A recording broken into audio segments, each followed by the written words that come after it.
আমেরিকার হামলার পর চুপ করে বসে থাকেনি ইরান।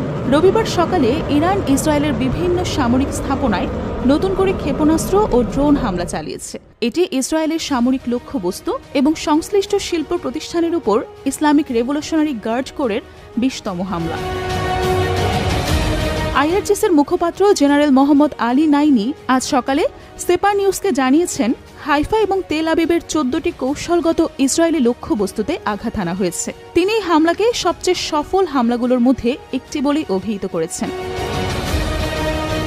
জেনারেল নাইনি আরও বলেন, হাইফার কেন্দ্রস্থলে অবস্থিত সেল টাওয়ার, যেখানে ইসরায়েলের বিশেষ ল্যাবস এবং অন্যান্য সামরিক সফটওয়্যার ফার্মের কার্যালয় ছিল, সেখানে দূরপাল্লার কাদর এফ ক্ষেপণাস্ত্র দিয়ে আঘাত হানা হয়েছে। এছাড়াও হাদেরা পাওয়ার প্ল্যান্ট, হাইফার তেল শোধনাগার, ওবদা বিমান ঘাঁটি, ইসরায়েলের cyber command, Kiryat Gat advanced semiconductor industries এবং হাইফার রাফায়েল